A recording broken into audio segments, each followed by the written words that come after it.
and gents, welcome to In the House podcast.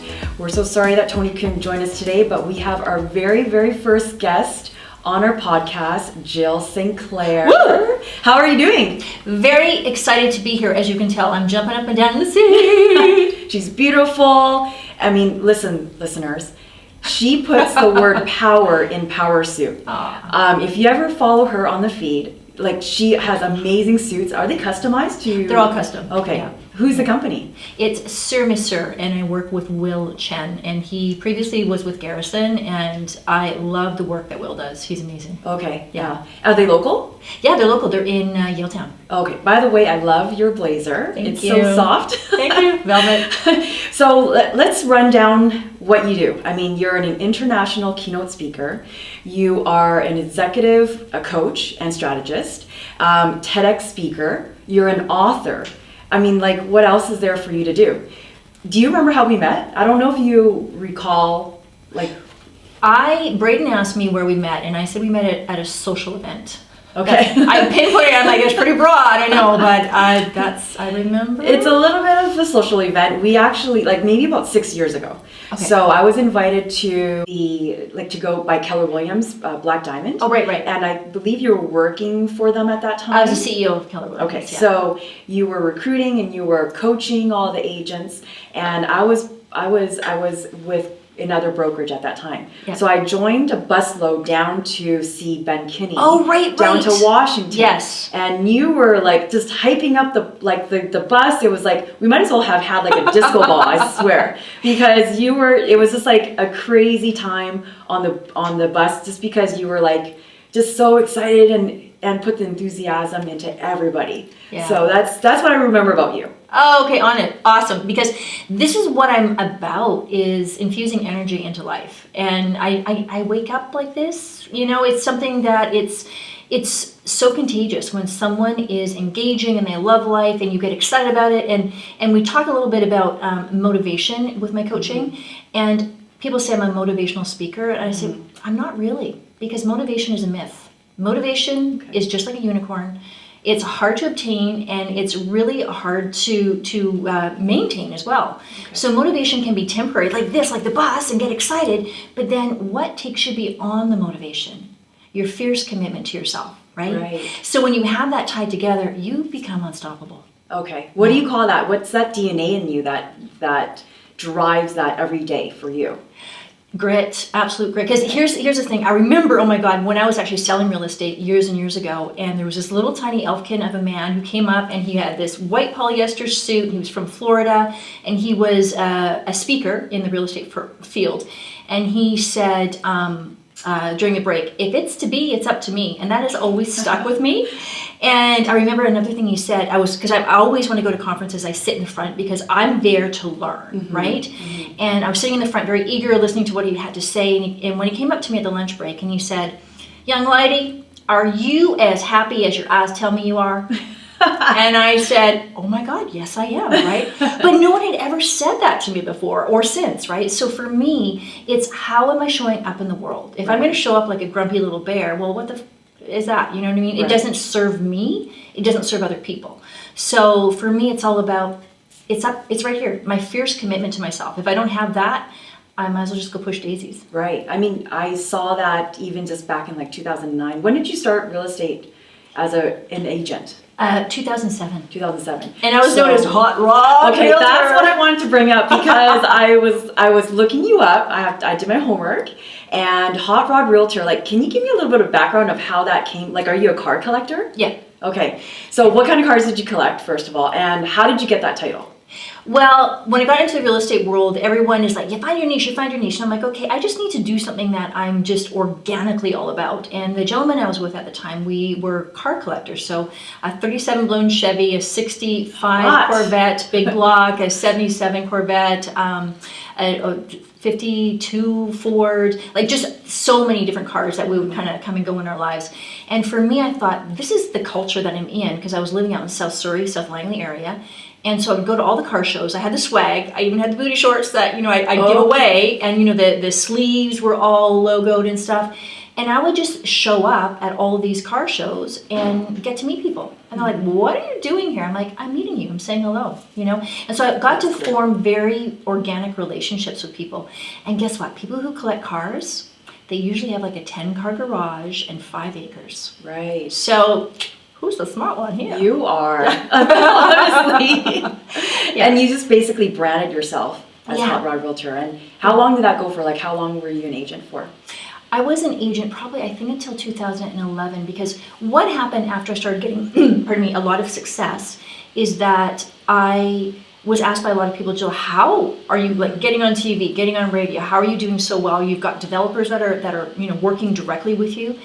And so I very organically started coaching, and we called it consulting back then. So about 2008, I started doing this.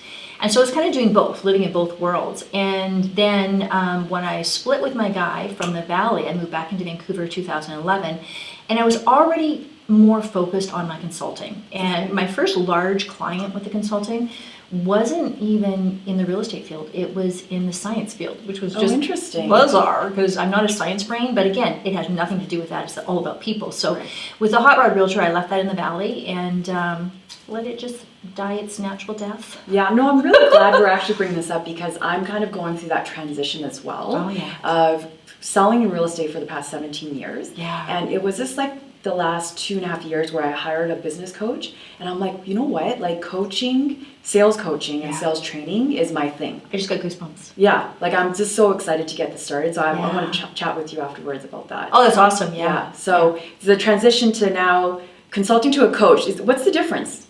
You know what? They're words. In my opinion, they're words, right? So first of all, it was consultant, then it was like a business coach, and then it was this and this. So I differentiate myself by saying I'm an executive coach because I work with executives. I'm not going to work with someone who doesn't have that mentality of like a sophisticate, like my book, Hustler Sophisticate, right? Like Hustler is all about the grit, and Sophisticate is all about how you carry yourself through life. Right. You know, so if someone doesn't have the cheddar to pay, obviously, right? And if someone doesn't have the sophistication to understand that they need help, then I don't have time for that. Like, I'm not going to nickel and dime someone. I'm not going to, be an enabler. Yeah. What I'm going to do is I'm going to call you on your shit, go toe-to-toe with you, and I'm here to change your life. I'm not here to make friends. Yeah, and so they're going to be able to handle that because they know they're accountable. Yeah. Just well, they have to be accountable. Yeah. So here's the thing. It's interesting because 95% of my clients are men. Okay. I wonder why that is, right? Right. Because they're willing to take it. They're willing to take it. A lot of women that I should rephrase that, not a lot. There's some women that I've met, and they're going to make a decision right away. Like, Jill, she's too strong, she's intimidating, she's this, she's that. Okay, well, you know what? You go in your little corner, Missy. Because if you can't handle this, where's it coming from? It's insecurities, and it's jealousy, and it's just a bunch of stupid shit, right? So when people can get beyond that and they can live their own brilliance and step into their possibility, that's who I work with. Like large corporations. Like, who do you know who cold calls billionaires? Well, that would be me, right? Because why wouldn't I? I've got something to give them. So you would think that there would be a lot more female clients wanting to sign up with you. How do they get that hustle? How do they get that grit and tenacity to overcome those fears? Yeah. So now, like, are you still at 95% men clients? Okay. I am, and here's the thing. I am who I am. I'm not going to go out and start changing my marketing or changing my message. I'm okay with this. Here's the thing. A lot of women are saying, step up, and let's support other women. And yet when a strong woman shows up, they all of a sudden step 2 steps back, and then they're not willing to embrace that. Right. So I find it very contradictory. There's some women that are like, oh, Jill, you know what? We need strong women. I'm like, okay, well, I'll help you with that. Yeah, but then they're intimidated by something, by their own fears, personal fears. Exactly. Yeah. Someone cannot say to me, and I've actually put this back in someone's face, Jill, you intimidate, or you're intimidating. I said, no, you've just tried to blame me for who I'm being and your insecurities. I said, you need to rephrase that. I'm not causing you anything. You're choosing to hold a certain emotion because of your insecurities and your, whatever else is going on in your head, right? So I can quite easily distance myself from that conversation because I know the psychology that goes behind that, and I just don't own it. I don't own that space, and I'm okay with that. You know, like, I'm going to be probably one of the happiest people you'll ever meet, and I'm just always frank with people. I'm very blunt, and when I work with my clients, the first question I ask them is, between 1 and 10, how blunt can I be with you? Because here's the thing. I'm always going to be honest. And one phrase that I think is ridiculous, honestly speaking, you know, or someone says, oh, can I be honest? You know, I'm like, well, no, lie to me. You know what I mean? So I'm always going to be honest with you, Jenny, but you need to take it to the next level. How blunt can I be with you between 1 and 10? And I remember a client, I love that. Joe, you can be a 15. I'm like, honey, you could not handle my 7. You know? So again, but then you get that on paper, and then when they're whining to you 3 months down the road because you've asked them to do something that they haven't done, and you're like, Joe, you're being kind of harsh. Okay, I circled this. You said I could be a 9 with you. Okay, so step up to the plate, sunshine, right? Wow. So for me, just calling them out. Oh, yeah, well, why not? Like, that's what I'm there for. If you look at professional sports coaches, what do? Venus, Serena, you overstep the line. Stop doing that bullshit. Right. You know what I mean? Like, what are they going to, oh, please maybe don't kind of do that next time. No, like, they're not getting paid for that. No. Yeah. I get paid well for bringing people into their possibility and then calling them on their bullshit, because everyone else has been, oh, you know, like stroking their ego. I don't have time for that because it doesn't help them. Right. Doesn't help them. Well, no, obviously, and that's what that's what you're here for. Yeah. Really. So, folks, if you're just joining us, we are here with Jill Sinclair, and we're going to talk about her book that she released in 2019, last year, right? Yeah. I mean, I read it. Actually, no, I downloaded it from Audible, and I have to say, like, it was so easy to follow, and I love that you narrated it yourself because you just have so much enthusiasm in your voice. If someone hasn't picked up this book, what are the top 3 things that they would be able to take away from this? Well, the biggest thing is stopping yourself. Like, stop with the excuses. And you mentioned when I brought Jenny a copy here, and when you looked at the copy and you're like, oh, it's a smaller copy. And I said, well, it's a Pocket Hustle edition. And how many books have you read front to back? And you said... I said 1, 0.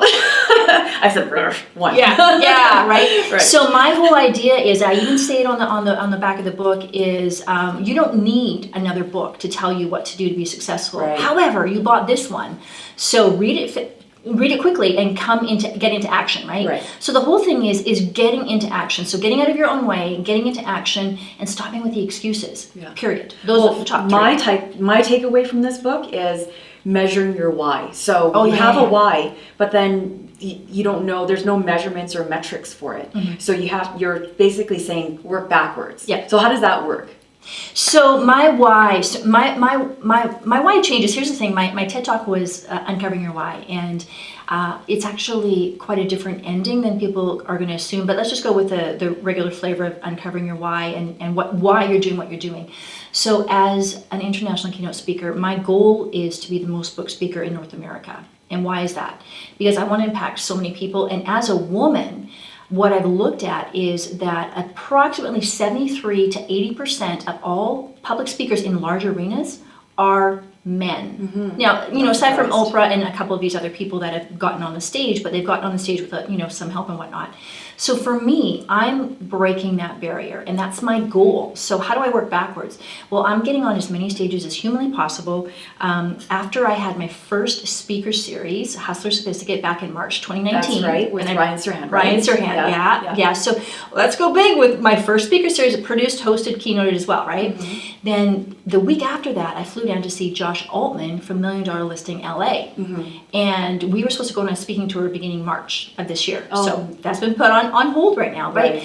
But if I hadn't have stepped into my brilliance and realized I've got to make this happen myself, so reverse engineering it from that, saying, okay, I want to do this. What does this mean? Well, that means, Jill, you're going to need to be booked at least 100 times per year as a start, and then you just kind of go backwards from that. So getting in front of large audiences and leveraging other people's stages. So Ryan Serhant was a leverage. Josh Altman's a leverage. It's supposed to be also potentially going on a speaking tour with a UFC fighter. I can't mention his name on here, but the possibilities are there, you know? And so for me, reverse engineering is all about putting myself out there, cold calling like a demon, you know, like I am constantly putting myself in front of people saying, I know I've got value to give to you and your people. And when you feel that so innately, like just in my core of who I am, I know that I can change people's lives.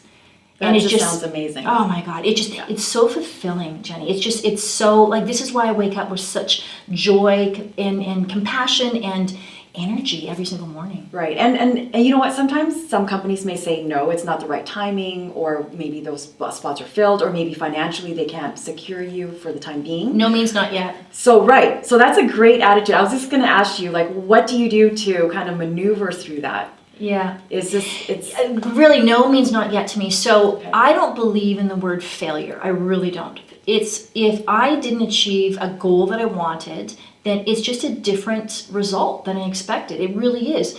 So if I, say I want to get on, speak with Nabob, I don't know, just pulled that out of the hat, right? Nabob, whatever, Nabisco. The coffee? Yeah. Yeah. And, I'm cold calling, and they're not answering, or they're like, no, not at this time. Well, you know what? I hadn't failed. Mm-hmm. I just didn't get the result that I thought. But when I'm putting myself out there on a consistent basis, then what's meant to happen is going to happen. You know what I'm saying? Like, it's just like, if I sat back and stuck my finger up my nose and did nothing, well, then nothing's going to happen, right? So I'm a huge believer in it's happening for a reason, right. But I'm putting myself out there on a consistent basis. So for me, it's just, being a machine and not taking no. So my God, I did what was it called? A smoke in the water. Back in, this was I guess I didn't know you. Whoops. This was before I did my big speaker series. Yeah. And I did this smoke on the water, scotch, cigars, champagne on a yacht, because why wouldn't I? And I sold tickets. I reached out to people. I DM'd people that I had never met before and said, hey, I've got this event that is not for the regular schmengies, and you have to pay for tickets, right. But I'm tapping you on the shoulder. I want you to come. And people are like, Jill, why are you doing this event? And like afterwards, right? And I'm like, are you freaking kidding me? So I knew I was going to be doing a speaker series. And I thought, I need to show people who I am in this environment. I need to prove my value to them. So I invited these people that I had actually never, ever met. And it turns out there was a couple like multi-million dollar deals that happened on the boat, on the yacht. And I'm like, yes. And so one guy that came on that I had DM'd, and he said, Jill, oh my God, this is the best event I've ever been to in my life. Congratulations. Yeah. Wow. So guess who I tapped on the shoulder to be my first sponsor for my first speaking event? It was him. Because I knew I had a believer, right? So for me to put on this really big event with a lot of different things, like Garrison was a part of it. They were giving away free tailored shirts, custom shirts. We gave away cigars. We gave away bracelets. It was a fantastic event, right? But I did it for a reason. Like, there was a method behind my madness, right? To do all this work to get, a couple of people on board that I knew would basically pay to bring Ryan Serhant into town, right? So, and then there was another sponsor potentially that said no the first year. Kept in touch with them, called them up for my event that I just had, which I headlined, my Hustler Sophisticate Business Boot Camp in January 31st. And they said yes, right? So if I had a thought, oh, they said no last year, so they're not going to want, I don't know where this voice comes from. So they're not going to want me, poor me. Yeah, no, I'm like, no, I'm going to step up because I know that these are their people. I know that this is going to be valuable to them. And they went, boom, done. So if you were to have like 5, like your dream speakers in your series, who would they be? Me. Like literally, if I don't love myself and know that I've got something to give, like I need to put myself first on this. So myself, for me, I'm looking for up-and-comers, quite frankly, because I want to uncover new possibilities. I don't want to go into the closet and pull out that old suit. You know what I mean? I want new people and new blood because I'm a new speaker to the field, right? Like to get me out there right now. And I want a powerful team around me that I can pull forward. Does it matter if they're female or male, or do you think you'll have one that's solely female-driven speaker series? I don't think so. I don't have the use for that. I really don't. I've been asked to speak at a few female only, and like I've accepted a couple of them. And actually just did one keynote. It was an international network of women, and it was awesome, by the way. But I'm not that person that's about, oh, babes supporting babes. Because guess what? Oh, you want equality and you're going to call yourself a babe. Let's think about that for a second. So So you don't like the labeling? I really don't. Okay. I really don't. It's not my thing. So for me, when women, again, some women are screaming for equality and they want the same opportunities, but yet you're going to delete out of your life 50% of the population. Right. Like that makes no sense to me. Right. So when I have my series and like the last two that I've just done, it is about 65% men that come to it, right? And so for me, I want another very aggressive, amazing, intelligent female speaker to stand beside me and speak with me. And I haven't found that person yet. Interesting. Yeah. Okay. So they have to have grit. Oh God, They have to have just being able to take in the harshness, like the bluntness of it. Well, yeah, you use the term harshness. I know we're searching for words there, but here's the thing. We talked about this earlier, is I go toe-to-toe with people because I'm here to change their lives. And when they know innately, like, this is truly why I'm there. I'm not there to hurt feelings. I'm not there to, call people out on their shit if they're not ready for it. You know what I mean? I'm here to make a difference. I'm not here to just blow fluff up your ass. Like, it's just not me. So it has to be another female that has the same kind of mindset, Right. is going to be gritty, has been a hustler, and understands their value and that they want to give back. Not that we're going to stand there and try and pee in the sandbox with the boys, because that's not what it's about, but it's about providing amazing content to change people's lives, Right. period, right? Because they're out there somewhere, so this is a call out. Hello, y'all. Well, I may be signing up after this show. Yeah. Well, as one of your students. Well, there you go, because I'm doing some coaching, with some speaker coaching. Okay, so I actually just signed up with Colin Boyd. He's a Sell It On Stage Academy. Okay. And we were supposed to go to San Diego this summer to just watch him on stage, but everything's been canceled. Yeah. So now he's moved everything to online. Yeah. But I really want to be more comfortable, like, on stage. Yeah. So yeah, this would be a great addition to just my learning process of being on live and public like this. Yeah. It's a new concept for me. Yeah. Well, it's always about what do you have to give. Mm-hmm. And when I'm on stage, like now, even in the video conferences I'm doing in front of thousands of people, it's never about me. Never, ever, ever about me. It's always about the people that are on the other side receiving it. And how do I change their lives?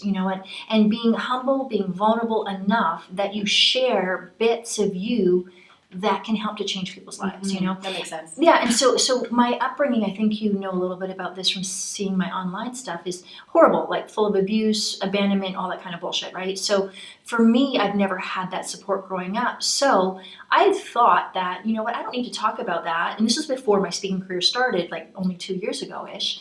But I thought, well, I'd already dealt with that, so I don't really need to share it in my adult life. Right. And then I realized when I became a speaker on stages that I do need to share that, because that is what is vulnerable, and that's what people are relating to, because maybe they've also had a shit upbringing, right? So that for them it's like, oh my God, she's been through this. Oh yeah, she's being vulnerable with us, Yeah. and she's willing to share her story and how she got to where you are now. Yeah. The victory. Yeah, exactly. And so for me, that's what it's all about. And I mentioned to you, was the first female speaker ever for the East End Boys Club, and this is a club where That sounds amazing. Oh my God! Yeah. So billionaires are speakers at this, and they're part of this club. The sports people, Jay Demerit speaking there today on Zoom. Lennox Lewis spoke, and me, Jill Sinclair, right? And now I'm an official mentor for the boys, first female mentor. And so for me, if I hadn't shared my vulnerable story about the horrible upbringing I had, I wouldn't have reached them. I wouldn't have had them, emailing me, afterwards, because I gave them my email address, and I'm already mentoring 2 of the boys. So for me, it's about them. It's not about me. Right. So it's just, putting that ego aside, putting everything else aside, and saying, how can I serve today? Right. And there's no gender talk about it. It's just more like you're just helping them, and that's what it is. Right? Exactly. But as a strong female leader, they're having the opportunity to see someone who is making something out of her life, and can be looked on as, wow, this is someone that I can learn from as well. Right. And one of my mentees, he's 19, And I coached him. He had his first job interview ever, so he did some role playing, and he got the job. Oh God, that Can must you have, like, imagine? that must have made you feel like really, really good. Oh, I could not stop jumping up and down. I had goosebumps everywhere, and I'm like, I'm so proud of him. The young man. I mean, I haven't actually met him in person. We just Zoomed together, right? And so I've been coaching or mentoring him now for 4 weeks, and the fulfillment that I have, like, are you kidding me? Right. Are you kidding me? People, why do you do what you do? Jealous. Like, okay, this is why I do what I do. Like, it's ridiculous, the fulfillment that I have with that. And he's only 19. So He's that 19. means that like 10 years from now that you were a part of his journey. Yeah. That's amazing. And so, we talked about affirmations that he should be doing every morning. We talked about getting good habits. So we started working on his habits. And he comes back to me, he's like, habits equal success. I'm like, you bet your life, and so he's speaking my language. Yeah. So let's talk about habits, because a lot of our listeners are going to be real estate agents and entrepreneurs, and you have to be super disciplined in this business because you're to be successful on your own. Yeah. So let's give some tips. Get off your lazy asses first. Like, seriously. What are you doing scrolling? Okay, good point. So for a new agent, so that's for everybody. Yeah. For a new agent, what kind of tip can you give them? Well, you need to understand that you're providing value at all times. So what does your potential client need? You know what? When you're spamming them and you're broadcasting, imagine you're like a broadcaster, right? They're just broadcasting out a commercial, whatever it is. If you're not really understanding where your client's needs are, you're never going to even come close to serving them, right? So oftentimes what I do when I was solely coaching mainly real estate agents is I say, okay, so door knock your areas. And now it's kind of weird with COVID, so please probably don't take that advice today, because don't blame me. Well, by the time this gets released, maybe we are going to be allowed to go door to door. Yeah. Every time I've coached teams to go door knocking, every time they've gotten clients from that. Okay. And guess what? You can door knock, say fall's coming and leaves are falling down. You know how many senior citizens are in the Shaughnessy area that don't maybe have a leaf collector or whatever it is, right? Like maybe they try and do some of it themselves, they're getting older. So you go by, you get a partnership with another company, they pay for the flyers, and you're delivering this saying, hey, you know what, I'm doing this, this is my community, I'm doing this as a service to you, you're getting 20% off if you book my leaf blower or whatever it is, right? That's an awesome partnership. Yeah, and then we don't get much snow here, but the snow, like anything you think about, if someone like partner with Art Naps and get them bulbs or whatever, get bulbs, deliver bulbs to the neighbors in the houses. Like there's so many ideas that are super simple and you don't have to pay for anything. And you're getting yourself out there and you're meeting the needs, right? So when you look at someone's age, and I'm talking about like their real estate age, I mean, you're going to typically look at someone between maybe 25 and 30 that might buy their first place, maybe a little bit older in the older now. Yeah.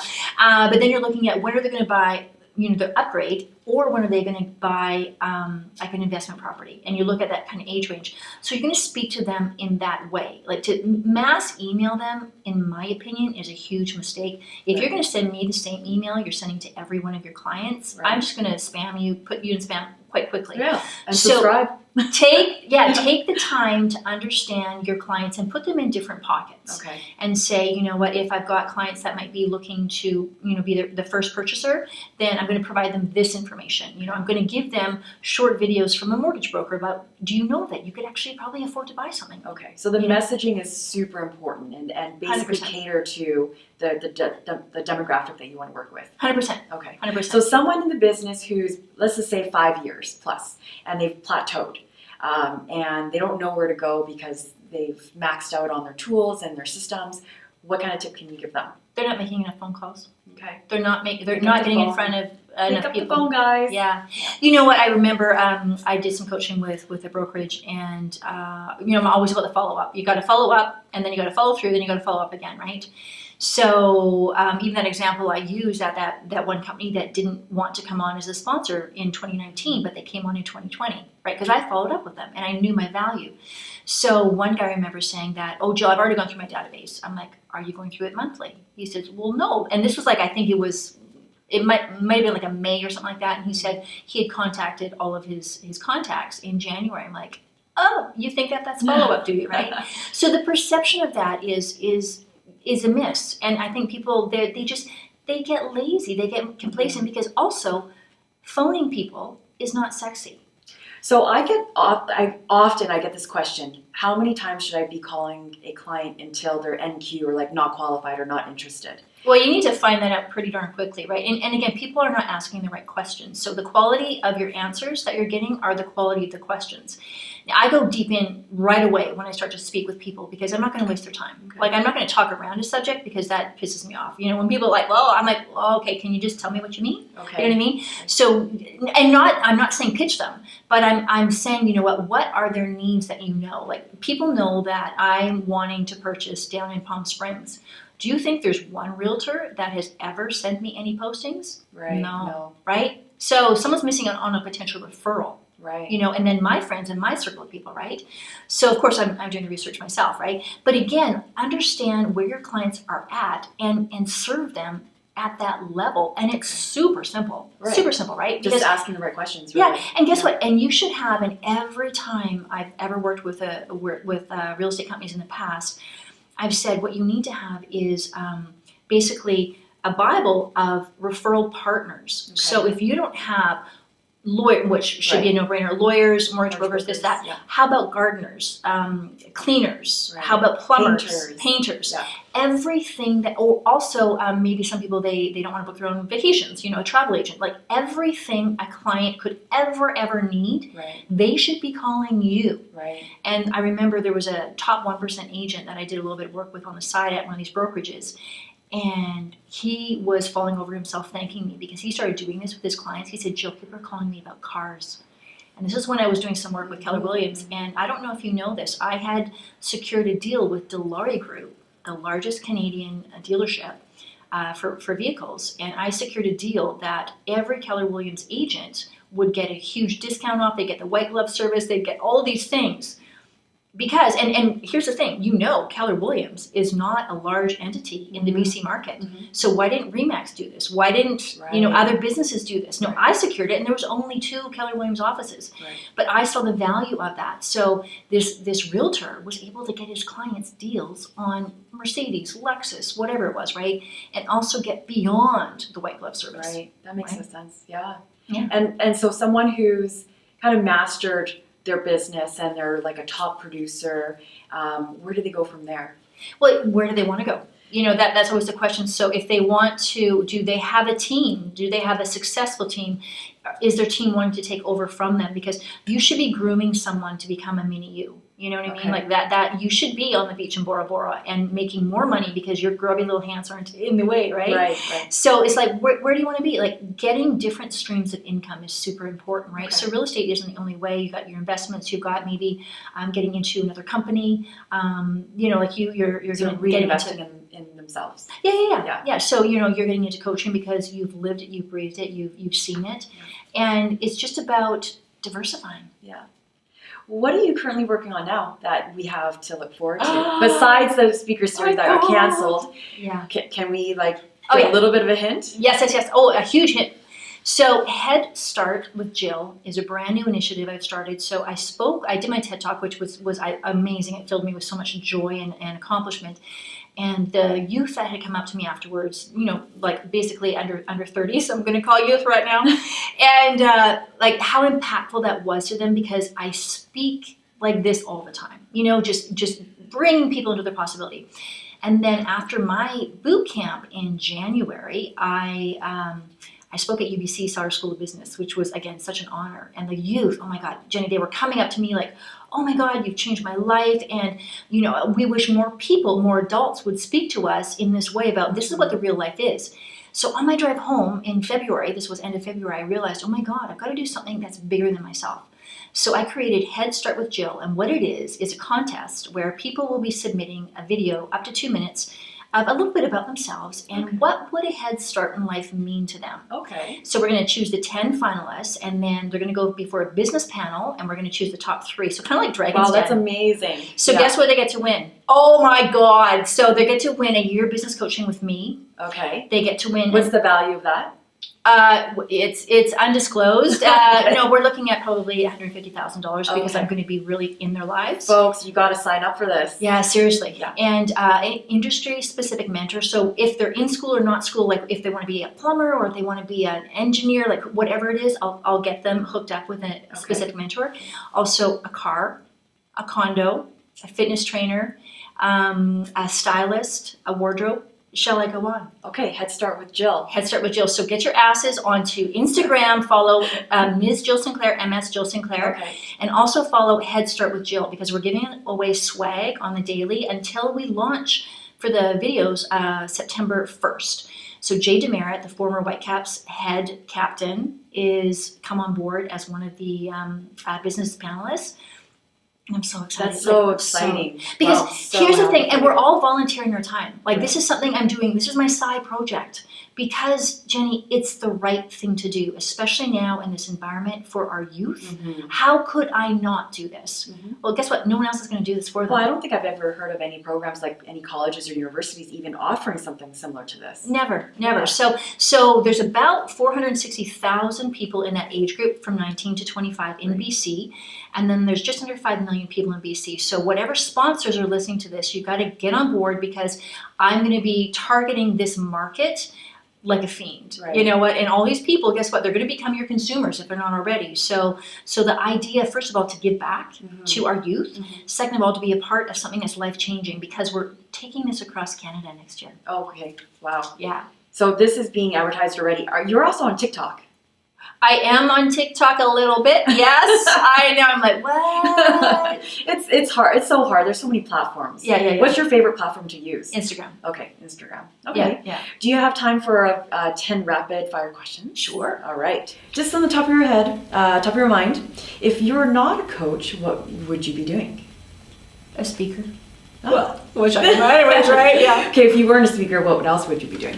I would be doing what I'm doing with the Head Start program, volunteering my time to help people. Especially to help our youth. My heart is so just there to help our next generation. I would be at every university. I'd be speaking at every youth event I could to help them to see their possibilities. So, what kind of advice can you give me to just like reach out? How do I get through that gatekeeper and get to the right person to talk to make the decision to hire me on stage? On stage? Yeah. Oh, well, you just need to start getting a bunch of content. Let me see who you are. I had someone contact me. I said I'd give her some information on the phone yesterday. Lovely young lady.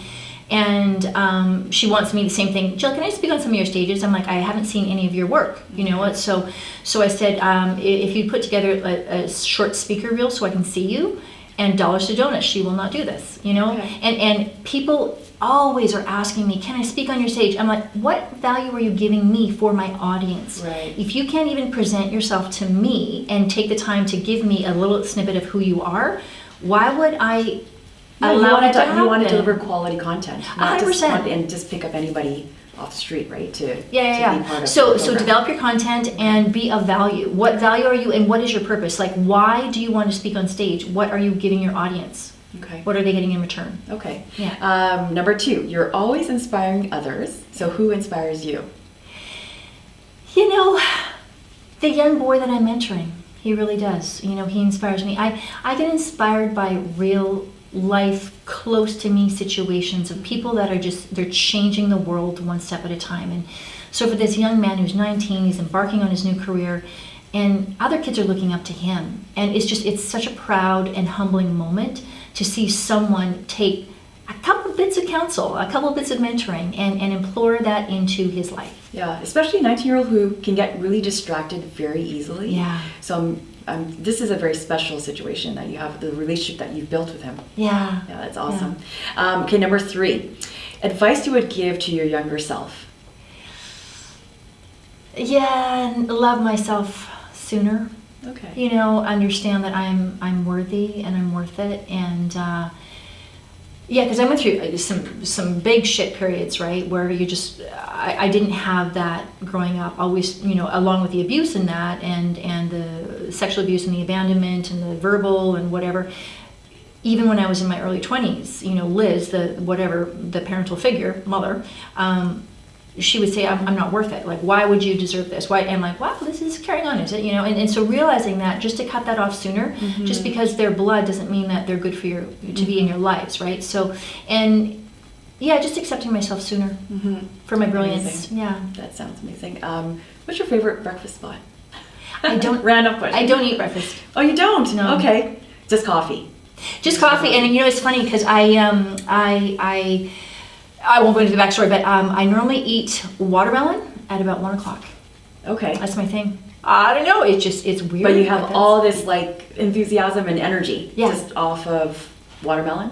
Seriously, yeah. No, I have watermelon in my car right now, so and a fork in my purse, and so I can eat it. Like it's already cut up. Like seriously, I eat that, and then I love dinners. I love dinners. So Savia Volpe, I love Nook, all the Nook brands, Oddfish, Giardino's. Shout out to you, Bobby, and Alberto. Yeah, Albertino's, Ciappino's. Yeah, those places. Yum. Okay, those are delicious spots to eat at. What was your favorite subject in school? Creative writing. Okay. And journalism. I can see that. Yeah. I can see that. And photography. The best advice you've ever received from somebody? If it's to be, it's up to me. From that little man in that white polyester suit. If it's to be, it's up to me. And I love the voice that you imitate him. Thank you. If you could make a documentary about anything, what would it be about? I would love to make a documentary. Now that you say this, maybe this is going to be my next project. About how to be a powerful woman and create your own life. Even when, 73 to 80% of all speakers are male. And even though most, like you said, you've just hired a coach, it's a man. Let's look at that for a second, right? Yeah. So I want to change that paradigm. I will be changing that paradigm because there are women like me that are out there that aren't being approached because they are aggressive, they are gritty, they are hustlers, and there's some sort of weirdness in our society that isn't embracing that. And how dare society say they want change, but they're not willing to do that. I had one client, a male, years ago, and I mean, I could handle this, whatever, right? So I flip it off, but he introduced me one time at this event. He's like, Jill, she's just like me without the penis. I'm like, dude, you're like me without the vagina, because the vagina can take a pounding if you want to go there. You know what I mean? But again, how dare him say that, right? To say that, like, I'm not good enough as a woman. He has to include that sort of thing. And I'm like, no, actually, no. Actually, you've hired me, little fella. You know what I mean? Yeah. So it's like, and then straight. Yeah. And then when I had my first speaker series, and I looked to the audience and I said, you know what, I want you to put your hands up for who here have I closed? Guess what? All 200 of you I've closed because you bought tickets to this. Yeah. Like, so think about this, people. You know what? I got all the sponsors on board, right? So for me, it's consistently proving myself, which I will do until I'm pushing daisies. I'm okay with that. But I want to blaze that path for women to be in mixed company. To be in all genders and all sexualities and rule that. Not to be at all these women only and no men can't even come in. They're not allowed. Let's not have that conversation. Let's, like the non-binary, like everyone. It's an open invitation to really 100%. Yeah. 100%. Yeah. So it would be about that. And it would be about the grit it takes and all the phone calls and all the, proving yourself. Because there's huge power in that. I wrote a recent blog saying that men take opportunities because they're just given to them and they're presented to them, and they'll be like, yeah, I'll just take it. Yeah. There's no in their vocabulary. Yeah. But then women are like intimidated because they think they have to earn it. Yeah. No. Right? So it's exactly. a switch in mentality, right? Yeah. It's your mindset. So I teach that, changing the mindset, right? Like, Teflon, that old nonstick thing, Teflon your shit off and then flush it. Yeah. That's one of my conversations. So you recognize the excuses that come out of your mouth on the daily. I don't have time, I don't blah, blah, blah. And then change your mindset. That's huge. And then create and action a plan. As I said, no means not yet. And so for me, if I've got to phone someone 10 times where potentially a man would only have to phone once or twice, I'm going to go ahead and do that because I know my value, right? So I know that I am working, I'm not going to say harder, but I'm working more passionately than a lot of men to get similar results. Right. And it is what it is. And I'm on a mission to change that. And that's fantastic. Amen. I love it. I love it. What is your word for 2020? Oh, word for 2020 is possibility. Awesome. I love that. Last question. I kind of lost track of what number it is, but I am here to fill in the blank. I'm here to Change the world. Well, there you are, guys. Thank you so much, Jill. I'm so happy that you're our first guest, and Thank you. yeah, and you just made me feel like so special that you're here. You're very welcome. Where can we find you?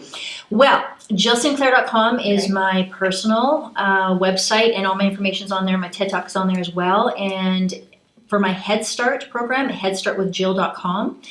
And again, get on Instagram because we're sharing the stories on there. Ms. Jill Sinclair, as well as Head Start with Jill on Instagram. And let's make this happen. Let's make this the biggest freaking contest in the world. Okay, I'm going to talk about it all over our Yeah. platforms too. Awesome. Well, thank you so much, Jill. Okay. Talk to you soon.